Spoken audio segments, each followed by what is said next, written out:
Hey, ¿qué pasa, peña? Estaba paseando por la noche en Neza, viendo pasar coches patrulla, cuando me dio por reflexionar sobre uno de los grandes males de México, si no el que más, el narco. Y pensé que sería interesante repasar la imagen que los medios audiovisuales han proyectado sobre este tema, para entender cómo se ha presentado al pueblo mexicano, y así poder comprender mejor cómo ha ido transformándose y evolucionando a lo largo del tiempo. Por eso decidí hacer una investigación desde los orígenes del cine de narcotráfico a principios del siglo XX hasta nuestros días. Lo que no sabía es que me iba a meter en un profundo agujero de gusano donde me surgieron respuestas a preguntas del tipo: ¿cuándo se cantó el primer narcocorrido? ¿Desde cuándo existe el tráfico ilegal de sustancias? ¿En qué momento se profesionalizan las bandas de delincuentes para tomar la estructura sofisticada que manejan actualmente? ¿Qué papel ocupa el Estado? ¿En qué año se prohibieron las drogas? O mejor aún, ¿desde cuándo la droga es droga? Pues a estas complicadas preguntas y a muchas otras más responderemos en el ensayo. Y es que a través del cine se puede rastrear la historia del narcotráfico en México. Por poneros un ejemplo,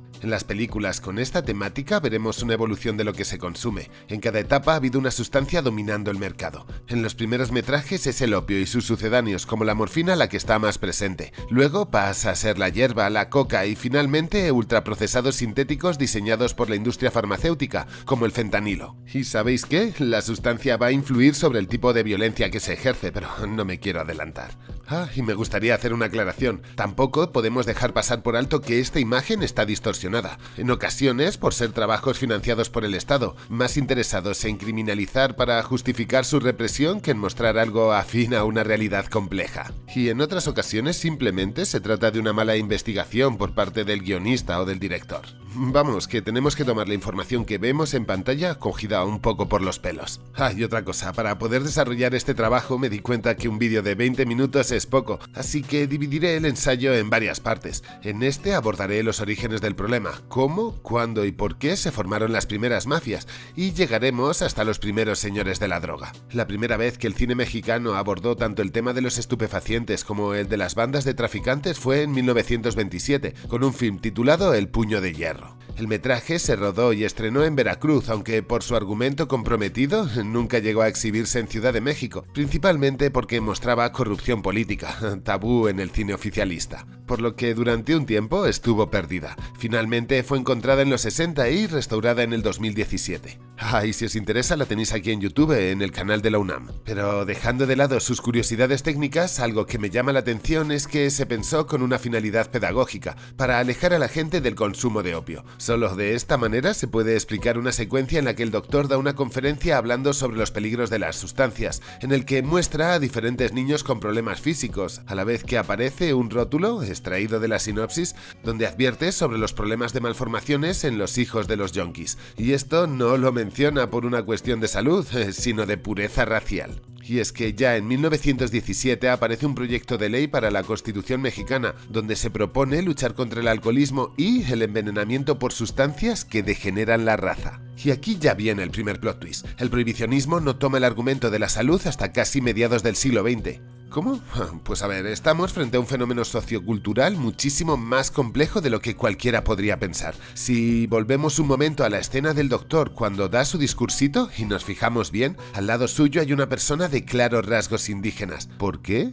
Bien, porque las causas de la restricción de las sustancias psicoactivas fueron en un primer momento algo étnico, social y político, ya que su prohibición está muy relacionado con el puritanismo y la etnofobia. Para aterrizarlo tomaré como ejemplo la hierba. Ya en el siglo XVIII se registra un uso social y ritual de esta planta en gran parte del continente americano. Se cree que fue traída por los esclavos angoleños y era utilizada sobre todo por grupos considerados marginales por el poder, esclavos, nativos y curanderos. Precisamente por ser utilizada por estos sectores será vista con desprecio por las élites criollas mexicanas de ascendencia europea, que lo consideraban cosa de negros. Durante el surgimiento del Estado moderno americano, no solo en México sino en todo el continente, esos grupos de poder trataron de importar tanto la política como la cultura europea, ya que lo entendían como un símbolo de modernidad, por lo que trataron de reafirmar unos valores criollos, nuevos e inventados, en oposición a los de los pueblos originarios que tacharon de inferiores, y para hacerlo se atacó a sus costumbres. Gracias a que he visitado América, sé que el pulque y la chicha también sufrieron campañas de desprestigio señalándolas como bebidas alcohólicas indígenas,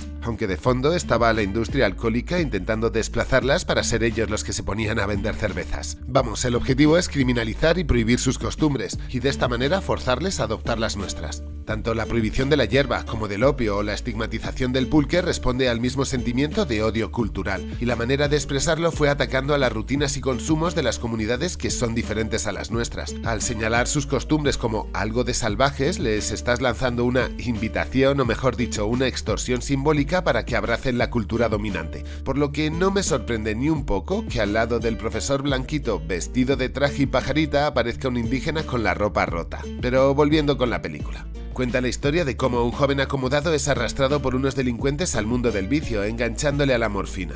Aquí encontramos la primera representación de lo que podría ser una banda dedicada al narcotráfico. Estamos en una etapa primitiva del problema. Son más bandoleros que un grupo organizado. No llegan ni a la decena de miembros, ni tienen unas estructuras sofisticadas, ni armamento pesado, solo miraces de asalto. Y sus actividades se centran en la extorsión y en el menudeo. Estamos aún muy lejos de la formación de los cárteles. Y aunque estos tipos se parezcan más al Ku Klux Klan con esos pañuelitos en la cabeza que al narco moderno, son la primera representación que hizo el séptimo arte mexicano de los narcotraficantes. El metraje sirve para señalarnos cómo el principal miedo de las clases acomodadas era el consumo de opio, que había calado mucho más entre los jóvenes burgueses. Solo recordad los fumaderos del París del siglo XIX. Las pocas películas que hay hasta el año 1960 que tratan del tema se centran en exclusiva en dos sustancias: el opio, que aparece recurrentemente. Lo encontraremos en El puño de hierro, en No me quieras tanto o en Opio del año 1949, que trata sobre un médico que trafica con morfina. Mientras que la María es protagonista solo en un par de ocasiones, en Marihuana, el monstruo verde del año 1936 y en Juventud desenfrenada del año 1956, como 20 años después. Es a partir del año 1964 que se mencionan otras drogas en el largometraje El mundo de las drogas. La droga. El comercio de estupefacientes por bandas de criminales que venden ocultamente heroína, morfina, opio, marihuana y cocaína es severamente perseguido y castigado por la ley. En esta primera etapa del cine de traficantes existe muy poca producción, ya que fue un cine pedagógico y estigmatizador que lanzaba un mensaje que demonizaba. Y esa no era la principal preocupación que tenía el Estado mexicano. El problema es que en el contexto de la Segunda Guerra Mundial y con los soldados mutilados por miles, Lázaro Cárdenas en 1940 legalizó de nuevo el consumo. Su reglamento dejó de considerar a las personas con problemas de abuso de drogas como criminales y las pasó a la categoría de enfermos. Además, el Estado monopolizó la venta de fármacos considerados drogas, poniendo dispensarios en farmacias. Como hoy ocurre en los estates con la hierba, bueno, pues exactamente igual. Pero detrás de una idea tan humanitaria se encontraba el abrirse al mercado de morfina para la guerra. Y es que ahí había un muy buen negocio, que los Estados Unidos no dejaron que los mexicanos aprovecharan. Y es que la ley recibió el rechazo de los estates, que presionaron hasta lograr prohibirla apenas 6 meses después de su aprobación. Fue durante esos años 40 en la que el estado de Sinaloa, en el noroeste del país, se consolidó como la de mayor cultivo de adormidera y tráfico de opio. Desde entonces, la región ha ido adaptándose a las necesidades del mercado. Y un dato curioso, poco después de que se realizase la primera película que trata el tema del narcotráfico en México, la del Puño de Hierro, en 1927, se escribió y cantó el primer narcocorrido. Es del año 1931, se titula El Pablote y está dedicado al narcotraficante de Ciudad Juárez, Pablo González, conocido como Pablote o el rey de la morfina. Este ni siquiera era el capo de la zona, sino que estaba subordinado al servicio del que tal vez fue el primer capo mexicano, Enrique Fernández Puerta, conocido como el Al Capone de Juárez. El negocio de este estuvo en el alcohol durante la época de la ley seca y bueno, también en la falsificación de dólares. Nada que ver con lo que a día de hoy se mueve. Total, que a este se lo quitaron de en medio a mediados de los años 30 a través de Rodrigo M. Quevedo Moreno, gobernador del PRI, y que también formaba parte de las estructuras del ejército. Desde entonces, el tráfico en la frontera ha estado relacionado con el Estado y también con los militares. Será a partir de los años 60 cuando empiece a transformarse el negocio, pero antes os quiero hablar de una película que me abrió mucho los ojos sobre cómo ciertos prejuicios y prácticas relacionadas con el mundo de los psicoactivos tienen casi un siglo, y por esto me refiero a los anexos y a los falsos mitos relacionados a la hierba para alejar a la gente de su consumo. Aléjate de las drogas, les ponen fentanilo para hacerlas más adictivas. Que yo me pregunto, ¿quién le mete fentanilo a la hierba cuando un gramo del primero cuesta como, yo qué sé, $200 y la hierba 5? ¿A quién le apetece estar perdiendo y tirando dinero? A lo que hay que añadir que la combustión de un cigarro no es suficiente suficiente para liberar la sustancia, por eso usan papel de plata. En definitiva, es un cuento estatal. Lo que me sorprende de verdad es que vengan con esta cantinela desde hace 90 años. Escuchad este sample. 1/10 de peyotina por 100 partes de marihuana, doctor. La peyotina mezclada a la marihuana es de un efecto desastroso sobre el sistema nervioso.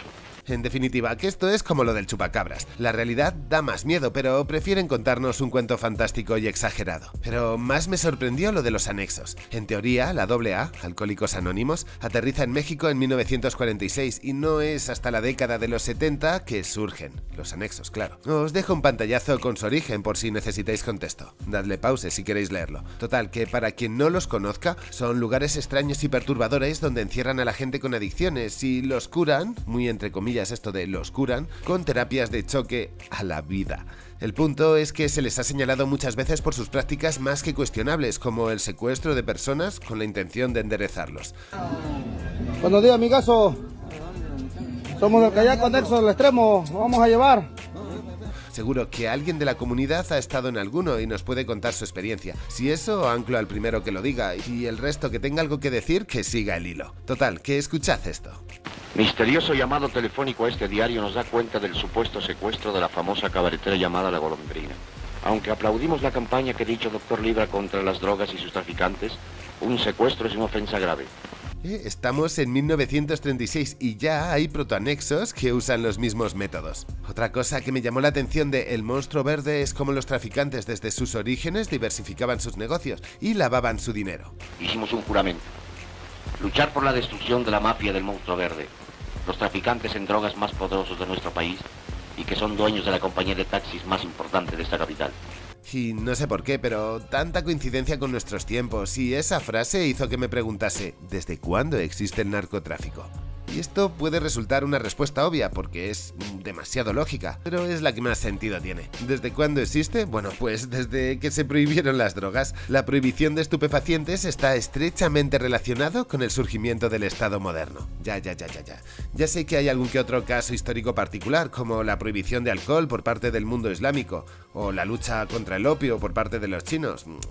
Esto último ocurrió en un contexto imperialista de dominación mercantil británica, así que tiene que ver más con las relaciones internacionales. En fin, que es a partir del siglo XX que se empiezan a prohibir las drogas por parte de los estados de manera sistemática. Es más, es el gobierno yanqui el que trae la iniciativa y presiona al resto de estados vecinos, desde México a Argentina, con la intención de que se vuelvan prohibicionistas. Síntomas de todo esto lo tenemos en un congreso realizado en La Haya en el año 1912. Bien es cierto que nada de lo que proponen en esa reunión los moralistas llega a materializarse, pero servirá de hoja de ruta para el futuro. El primer país, o mejor dicho, el primer estado moderno que prohíbe ciertas sustancias estimulantes son los Estados Unidos, en el año 1914. Ay, vaya con la tierra de la libertad, ¿eh? Qué cuento y qué buena propaganda nos han metido con eso. En fin, que reflexionar sobre todo esto me llevó a una pregunta que no me había hecho en mi vida, pero que creo que es una buena pregunta. ¿Desde cuándo la droga es droga? Bien, pues su significado se ha redefinido varias veces en los últimos 3 siglos. ¿Que cómo lo sé? Bueno, pues aquí os dejo un tip de historiador. ¿Cómo se rastrea en la medida de lo posible un concepto o significado a lo largo de la historia? Bueno, pues antes de 1611 va a ser una movida, porque vas a tener que tirar de literatura. Luego tienes en archivo un primer diccionario, El tesoro de la lengua castellana de Sebastián de Covarrubias, pero tampoco hay demasiados términos, así que te aconsejo ir al primer diccionario de la Real Academia Española, más conocido como Diccionario de Autoridades, y es del año 1726. Total, que en esa época se utilizaba la palabra para referirse a cualquier tipo de especia, a la que hay que añadir otra acepción, la de embuste o mentira, probablemente relacionado con ese comercio de especies aromáticas. Imagino que cuando llegaba el cargamento alguien decía ¿qué hay ahí adentro? Y otro contestaba, pues drogas. Y el primero entendía que iba a haber especias caras, tipo azafrán o algo así, mientras que había de las baratas. Así que imagino que droga era una manera de decir a las especias baratas, por eso esa otra acepción de embuste o mentira. Y así se mantienen esos significados hasta el diccionario de 1884, donde ya no solo se refiere a especias, sino a ciertas sustancias minerales, vegetales o animales que se emplean en la medicina, en la industria o en las bellas artes. De ahí viene la palabra droguería como lugar donde venden productos de limpieza, cremas y demás. Y en esos años surge una tercera acepción, para referirse a cosas que desagradan o molestan, generalmente utilizadas con el verbo ser. Eso es droga, que vendría a ser como eso es malo. Tendremos que esperar a 1925 para que aparezca en un contexto que nos resulte más familiar, definiéndola por fin como una sustancia adictiva que resulta dañina para el organismo. ¿Qué significa esto? Que durante mucho tiempo no existió un concepto para diferenciar a las sustancias psicoactivas del resto, y que es a partir del siglo XX y empujado por los estados modernos cuando ciertos productos son criminalizados y estigmatizados y también prohibidos para la sociedad. Y lo que es peor, lo hemos visto antes, no por una cuestión de salud pública, sino que estaba más relacionado con la exclusión de etnias, vamos, que tenía una función política. Dos factores podrían explicar los motivos de esta prohibición. El primero, el puritanismo de las élites que tomaron el control de los Estados Unidos. Y otro que no habíamos tenido en cuenta, pero que también es importante, la idea de tiempo libre. ¿What? Antes del siglo XIX no existía el concepto del tiempo libre, por lo tanto el consumo siempre era o medicinal, o curativo, o paliativo, o incluso mágico. Se usaba para desde calmar el dolor, mejorar la capacidad de pensar, relajarse, lo que sea, pero no se entendía como sustancia recreativa, básicamente porque no existía esa idea que diferenciaba tiempo de trabajo del ocio. La criminalización de ciertas sustancias estimulantes del organismo empezaron a definirse después de la segunda mitad del siglo XIX con los fumaderos de opio en París. Esa nueva moda generó todo un mercado que se escapaba del control de los recién nacidos estados modernos. En este contexto, el primer estado moderno que prohíbe el consumo de drogas en el continente americano y en el mundo son los Estados Unidos, en 1914 mediante la Ley Harrison, utilizando como argumento, o mejor dicho, como excusa, el aumento de consumo de opio. Pero realmente lo que estaban haciendo era atacar a las comunidades chinas que utilizaban el opio como parte de su rutina, y aparte era algo que se había vuelto como una especie de sello identitario cultural. Dicho de otra manera, prohibieron las drogas para esconder su racismo, con la finalidad de atacar a otras culturas. El problema que sentían los estates es que aunque ellos lo prohibieran, si otros estados no lo hacían, sentían que era algo que caía en saco roto, por lo que empezaron a presionar a su patio trasero, que era donde se fabricaba principalmente. El primer país afectado fue México, que en la década de los 20 prohibió el cultivo y la extracción de opio, a menos que tuvieses un permiso especial del gobierno, aunque eso duró poco. El 8 de enero de 1923 quedó estrictamente prohibida la importación de opio preparado para fumar, y a partir de 1925 la hierba quedó prohibida.